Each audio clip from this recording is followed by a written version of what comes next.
My fiancée slept with my best friend before our wedding, so I vanished quietly. And when they reached out, I already moved on permanently. I'm a 29-year-old guy who genuinely thought I had found my forever person in a woman named Haley. We met at a friend's birthday dinner, and she had this way of making everyone around her feel like they mattered. When she looked at me that night, I remember thinking, please let her be as real as she seems. And for a long time, it felt like she was. We dated for 3 years, built a quiet little life together, and eventually got engaged. Our wedding was scheduled in just under 2 months. My best friend, Adam, had been in my life since my first year of college. The kind of friend who sat next to me in silence when my dad died and made me laugh when I didn't even want to breathe. Naturally, he was my best man. He and Haley got along well, sometimes too well, but I chalked it up to their personalities. They were both outgoing, sarcastic, the kind of people who could find inside jokes in the most boring situations. I even remember thinking, isn't it great when your fiancé and your best friend actually like each other? While Haley focused on table decor and floral arrangements, I was working double shifts to pay for the venue, the ring, the honeymoon. I kept telling myself it was worth it, this is what commitment looks like, right? She'd tell me she was overwhelmed with planning stress, and sometimes Adam would check in on her while I was at work. I didn't question it. I wanted to believe she had my back the same way I had hers. But love has a way of quieting your instincts. Dimming the red flags until they look like sunsets. And before I realized it, those two people I trusted most had already made their move. I started noticing the little things I had once brushed off as stress or coincidence, and they settled in my chest like quiet, unwelcome dust. Haley suddenly became protective of her phone, angling the screen away whenever I walked into the room. If I asked who she was texting, she'd smile too quickly and say, just wedding stuff, babe, you're already stressed enough. The word babe felt different somehow, like it no longer belonged to me. Adam stopped joining me for our usual late-night takeout runs and game sessions. When I confronted him, he laughed awkwardly and muttered, man, I've just been busy, you know how it is, avoiding my eyes as his knuckles tightened around his coffee cup. Careers get demanding. Life shifts. I kept repeating those excuses in my head like a prayer. But then there were moments I couldn't ignore. The way Haley's voice dropped when Adam called. The way she paced by the kitchen window, whispering, you're overthinking this, while glancing at the door like she was afraid of being caught. One evening, I walked in from work soaked in sweat and exhaustion and found them standing too close, laughing at something that abruptly died the second I entered. The air felt heavier, like a secret had just been swallowed. Did I interrupt something? I asked, trying to sound casual. Haley turned quickly. Relax, we were just talking about the seating chart, she said, forcing a brightness that didn't reach her eyes. Adam added, yeah bro, we're just helping you not screw up this big day. I laughed, but something inside me fractured. Later that night, as rain rattled against the bedroom window and the faint scent of her lavender lotion filled the air, I listened to her type on her phone for almost an hour straight. Every tiny tap echoed in the dark. When I rolled over and asked, is everything okay, she paused, then whispered, yeah, go back to sleep. But as I lay there staring at the ceiling, the glow of her screen on the wall, dread settled in my stomach, and I realized I no longer felt safe with her.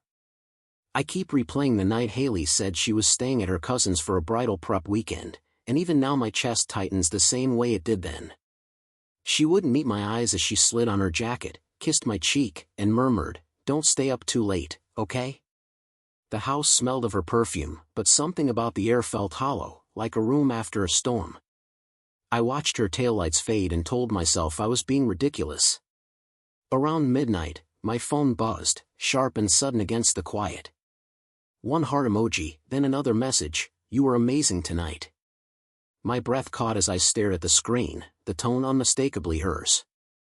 I typed back, what are you talking about, and waited, my stomach twisting. A minute passed. Then nothing. I tried calling. Straight to voicemail. When she finally picked up after the third attempt, her voice came out too light. Hey, what's up? You just texted me, I said slowly. What did you mean by you were amazing tonight? There was a pause, the kind that feels like a confession forming. Oh my God, that was for a group chat. It's nothing, she laughed, hollow and rushed. You're overthinking again. Overthinking. That same word, always meant to shrink my reality. I couldn't let it go. My hands shook as I walked over to our shared tablet on the coffee table, the screen still glowing faintly in the dim room. Her iCloud was logged in, a careless mistake she'd never made before. I hesitated, guilt mixing with panic, and then I opened her messages. The first explicit photo hit me like a physical blow. Then another.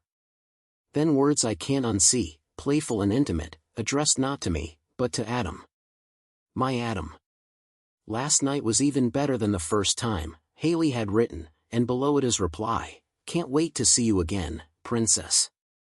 The world tilted, every sound melting into a buzzing silence as my finger hovered over the screen, realizing there was still more I hadn't scrolled to yet. I don't remember sitting down, but I found myself on the floor, back against the wall, the tablet resting in my lap like it had burned me. My heartbeat thundered in my ears, and I kept blinking, thinking maybe I was misunderstanding, maybe it was a cruel joke or some role play I wasn't supposed to see. But it wasn't. There were too many messages, too many pictures, too many little nicknames I had never heard her use with me. She called him her real peace and said she felt free when she was with him.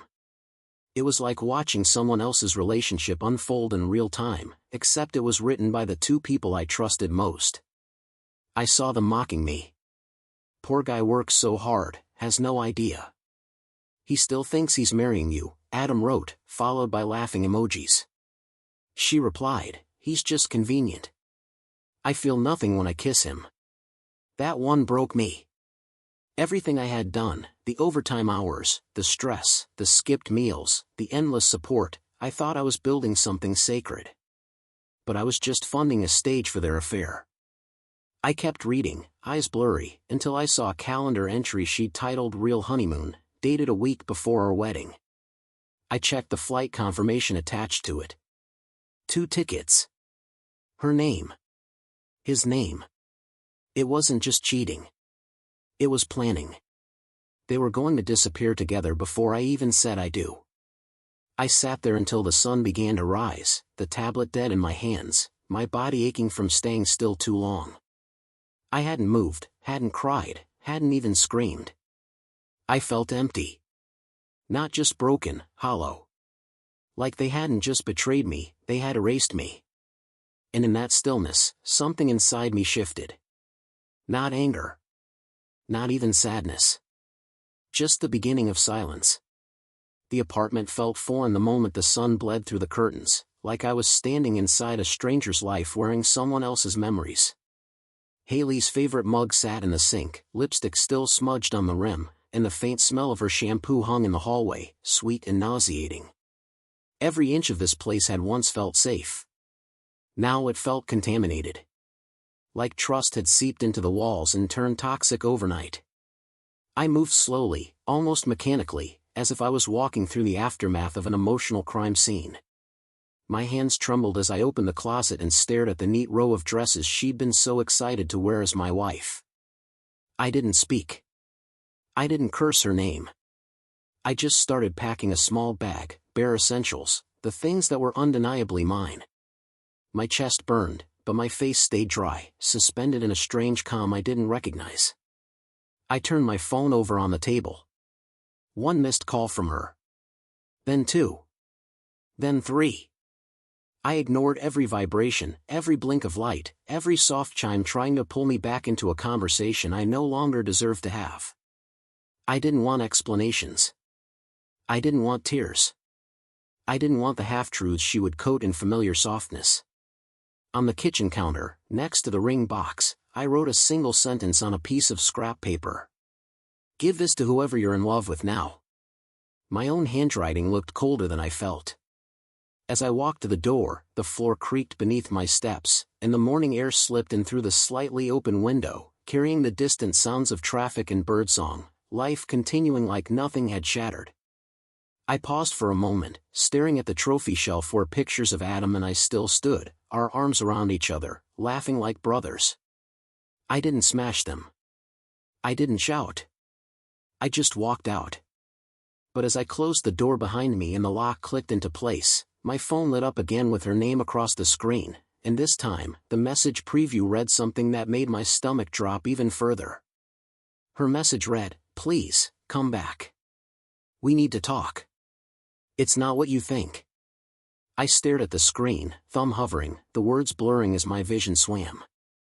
The air was cool against my skin, and the metal railing outside the apartment felt icy under my grip as I leaned forward and tried to breathe through the tight knot in my chest.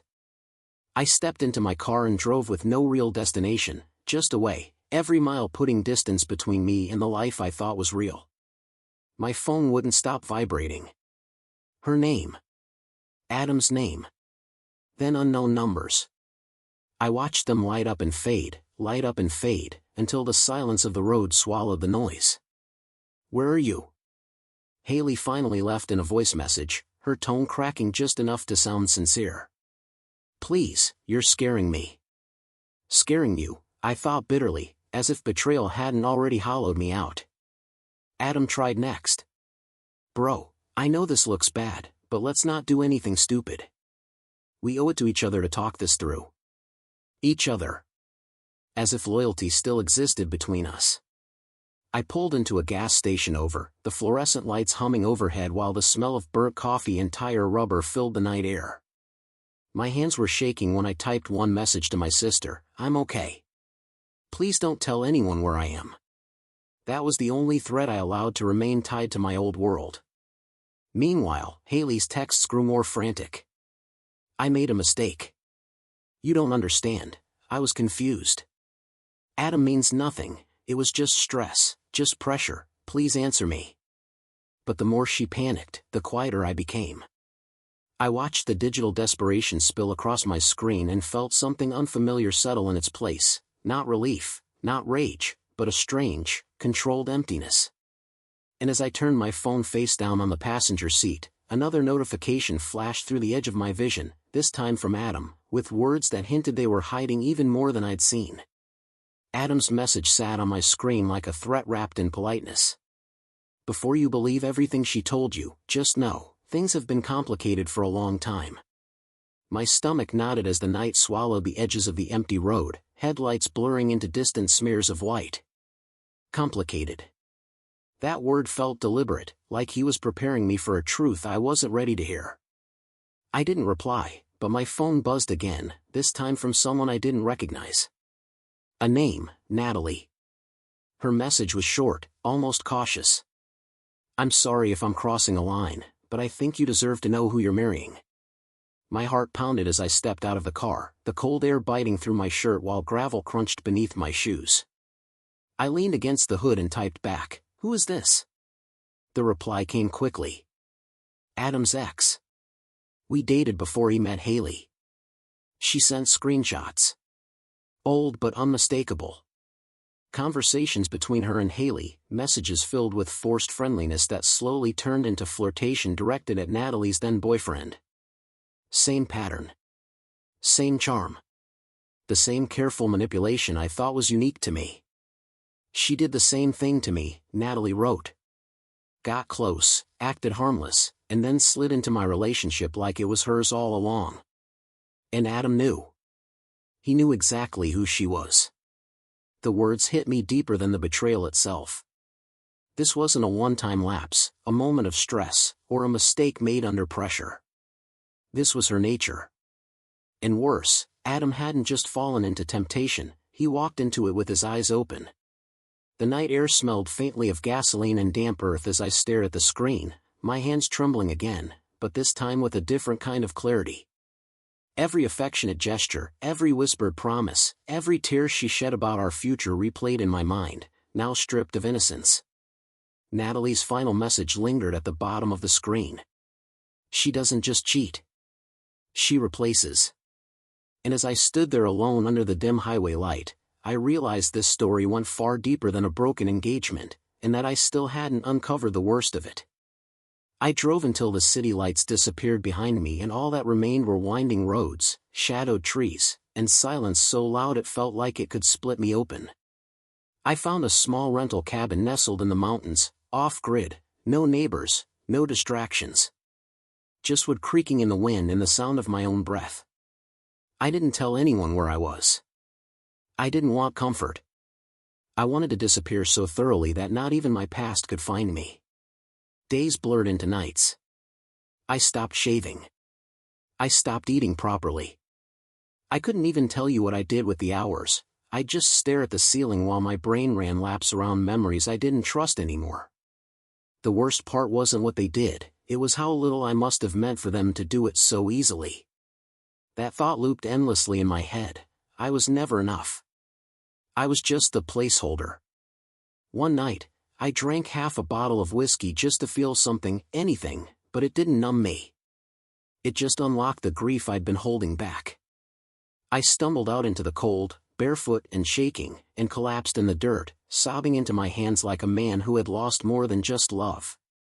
I cried for the version of me that had believed in forever. I cried for the boy who trusted his best friend like a brother. I cried for all the sacrifices that were never appreciated, only exploited. For a few dark minutes, I felt like maybe I didn't want to come back from this. But something stopped me.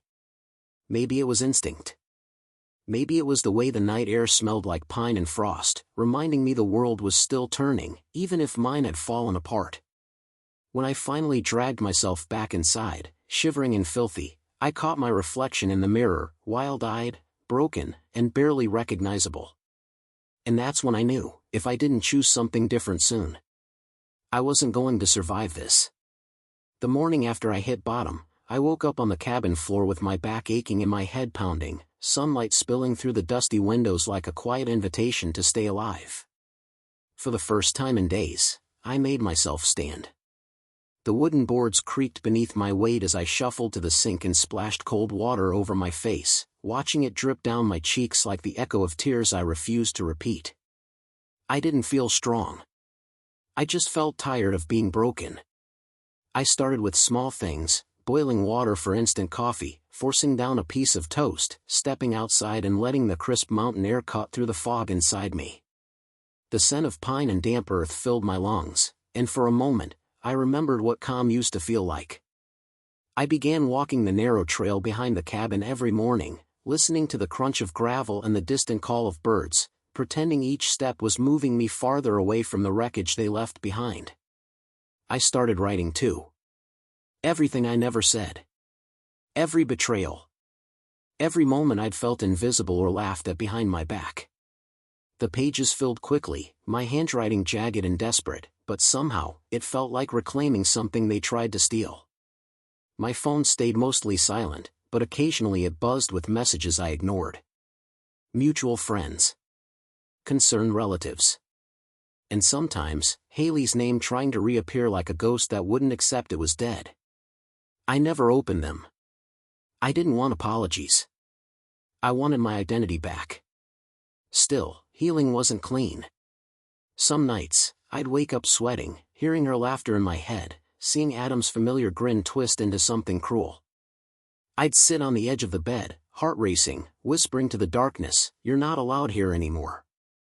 Just when I began to believe I might actually survive this, my phone lit up with a notification that made my chest tighten all over again, a forwarded message from one of our mutual friends. It was a screenshot of a social media post I wasn't meant to see, and it showed Haley and Adam together in a way that left no doubt they weren't even pretending to feel guilty anymore.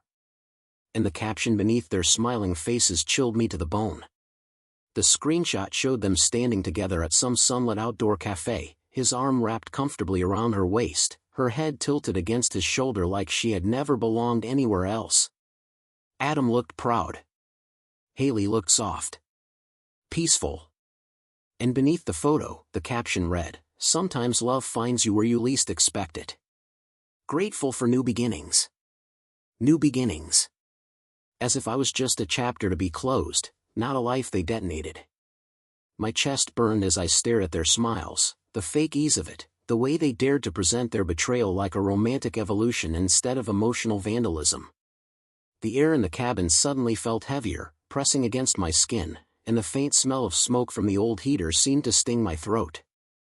I dropped the phone onto the worn wooden table like it had physically wounded me. A message followed almost immediately from that same friend. "I thought you should know what they're saying about you." Another screenshot loaded. This time it was Haley replying to comments. He walked away without even having an adult conversation. "I guess not everyone is built for commitment."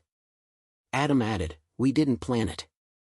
It just happened, but sometimes honesty hurts people who aren't ready for it." My hands curled into fists so tight my nails bit into my palms. They weren't just sleeping together. They were reshaping the narrative, turning betrayal into bravery and me into the coward who ran. "You vanished on her," the friend texted next. "People think you broke her heart." I stared out the cabin window at the pale gray sky, watching wind shake the bare branches like restless fingers. My silence had been my protection, my only remaining dignity, but now it was being twisted into proof of my weakness. A part of me wanted to scream into the void, to expose the truth, to drop the screenshots like grenades across their carefully curated illusion. Instead, I whispered to the quiet room, "You really don't get to rewrite what you destroyed." For hours, I paced the cabin, the floorboards groaning under each step, the echo of their words gnawing at my resolve. And just as I sank onto the edge of the bed, defeated and trembling, my phone lit up again. This time, it wasn't a friend. It was Haley. And the message she sent didn't sound defensive. It sounded desperate. Her message stared up at me like a wound reopened. "I don't know how else to reach you, please, just listen to me once." I didn't move. The heater hummed faintly in the corner, a low mechanical breath filling the quiet cabin as the sky outside dimmed into bruised shades of blue and gray.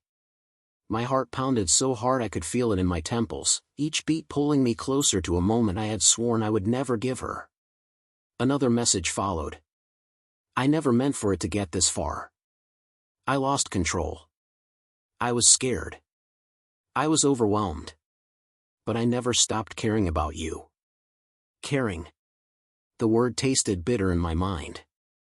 My fingers hovered over the screen, torn between preserving the silence that had kept me alive and confronting the ghost rooted in my chest. Suddenly, my phone rang. Her name. Pulsing. Demanding. I hesitated, and answered. "Hello?" My voice sounded distant, like it belonged to someone else. There was a shaky inhale on the other end. "You finally picked up," she whispered, relief and panic tangled together. "I've been trying every way I know how. You disappeared, and I thought I'd lost you forever." "You already did," I said, the calm in my tone surprising even me. Silence. Then her voice cracked. "I know I hurt you, but Adam and it wasn't real. It started before I could process anything, and then it spiraled. I was terrified of change, terrified of the wedding, of becoming someone's wife. You were perfect, and I felt like I was drowning." Perfect. The insult almost made me laugh. "So you slept with my best friend?" I asked quietly. "You mocked me while I paid for your future?" Her breath hitched. I wasn't thinking clearly. "I made a mistake that ruined everything. Please don't let one moment erase 3 years of love. One moment." Like betrayal had a timestamp. Outside, the wind rattled the windows, and her voice trembled through the speaker, desperate and pleading, each word pulling at a scar that just barely started to close. "I need to see you," she whispered. "Just once. Let me explain face to face." And in that fragile, dangerous pause, I realized the choice I made next would change everything. I didn't agree to see her. I didn't shout. I didn't argue. I just sat there, phone pressed against my ear, listening to the sound of her breathing like it was the echo of a life that no longer belonged to me. Outside, the wind softened, brushing against the cabin walls as if the world itself was waiting for my answer. "There's nothing left to explain," I said quietly. "You didn't just betray me. You erased me and then tried to paint yourself as the victim." "I'm sorry," she sobbed. "I hate myself for what I did. Please, just give me one chance to make things right." I closed my eyes, and in the darkness behind my eyelids, I saw every version of myself that had loved her without hesitation. The man who paid for our dreams. The man who trusted his best friend with his whole heart. The man who believed forever meant safety. And I felt something I hadn't felt since this all began. Strength. You don't get access to me just because you finally regret the damage, I whispered. Your guilt doesn't buy you my healing. She tried to speak again, but I gently cut the call before another word could leave her mouth. My thumb hovered for a moment, then I blocked her number. Adams too. Their names vanished from my phone like chapters one would never reopen. I stepped outside the cabin and let the cold air fill my lungs, grounding me in the present, in the man I was becoming, not the one they broke. The sky above was clear, unforgiving, beautiful. And for the first time in months, I didn't feel defined by their betrayal. I felt free. I knew healing wouldn't be instant.